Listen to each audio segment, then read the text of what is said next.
Amethi seat पर कांग्रेस बड़ा surprise देने की तैयारी में है। पार्टी की तरफ से उम्मीदवार का नाम तय कर लिया गया है। कांग्रेस चुनाव समिति की बैठक में अमेठी सीट से उम्मीदवार का फैसला हो चुका है और अब उम्मीदवार के नाम का कभी भी ऐलान किया जा सकता है। अमेठी में नामांकन की प्रक्रिया भी शुरू हो चुकी है। 3 मई तक नामांकन जमा किए जाएंगे। साफ है, अब ज्यादा वक्त नहीं बचा है। वैसे अमेठी सीट पर कांग्रेस उम्मीदवार का नाम आमतौर पर पार्टी की पहली ही सूची में जारी हो जाता था, लेकिन ऐसा भी हो चुका है कि नामांकन की प्रक्रिया शुरू होने के बाद कांग्रेस ने अपना उम्मीदवार घोषित किया हो। 1981 में अमेठी सीट पर लोकसभा का उपचुनाव हुआ था। अमेठी में नामांकन की प्रक्रिया चल रही थी और अचानक ही राजीव गांधी अमेठी पहुंच गए। राजीव के अमेठी पहुंचने के बाद उनके नाम का ऐलान हुआ और थोड़ी ही देर में उन्होंने नामांकन कर दिया।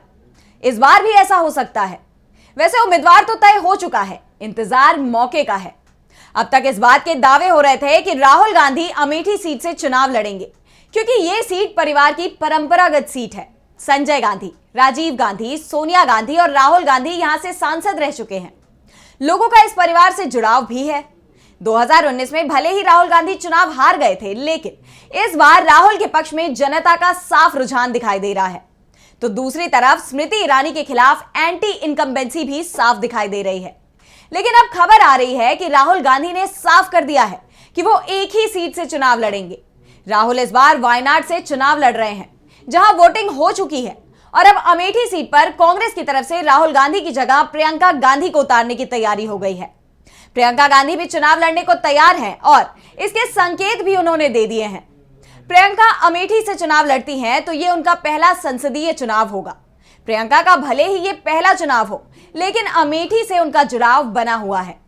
दरअसल राहुल गांधी भले ही अमेठी से 15 साल सांसद रहे हों, लेकिन हर बार उनके चुनाव की कैंपेनिंग का काम प्रियंका गांधी ने ही संभाला है। अमेठी में कांग्रेस के नेताओं और कार्यकर्ताओं को प्रियंका गांधी उनके नाम से जानती हैं।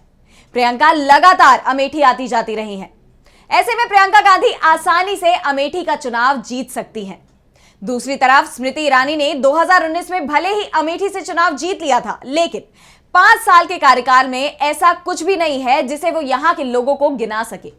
उल्टा संजय गांधी अस्पताल को बंद कराने का आरोप जरूर उन पर लगाए जा रहे हैं, जिससे स्मृति के खिलाफ जनता में गुस्सा दिखाई दे रहा है। वैसे सवाल ये भी उठ रहे हैं कि कांग्रेस राहुल गांधी की जगह प्रियंका गांधी को क्यों अमेठी से चुनाव लड़ा रही है। दरअसल राहुल गांधी वायनाड सीट से इस समय सांसद हैं और इस बार भी वो वायनाड से चुनाव लड़ रहे हैं। अगर राहुल अमेठी से भी चुनाव लड़ते हैं और दोनों ही सीट जीतने की सूरत में उन्हें एक सीट से इस्तीफा देना पड़ता है। ऐसे में एक सीट चुनना राहुल के लिए आसान नहीं होने वाला था। खासतौर पर वायनाड सीट छोड़ना उनके लिए बहुत मुश्किल था, क्योंकि कांग्रेस के निशाने पर इस समय केरल का विधानसभा चुनाव भी है। 2026 की शुरुआत में ही केरल विधानसभा चुनाव होना है, यानी 2 साल का भी समय नहीं बचा और राज्य में इस समय कांग्रेस मजबूत स्थिति में दिखाई दे रही है। लेफ्ट के 8 साल की एंटी इनकम्बेंसी साफ साफ दिखाई दे रही है। ऐसे में अगर राहुल वायनाड सीट छोड़ते हैं तो लेफ्ट इसे बड़ा मुद्दा बना सकता था। इसलिए कांग्रेस और राहुल गांधी किसी तरह का रिस्क लेने को तैयार नहीं है।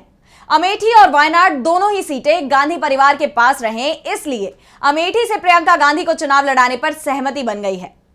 अब इसका ऐलान कब किया जाना है, इसी का इंतजार हो रहा है।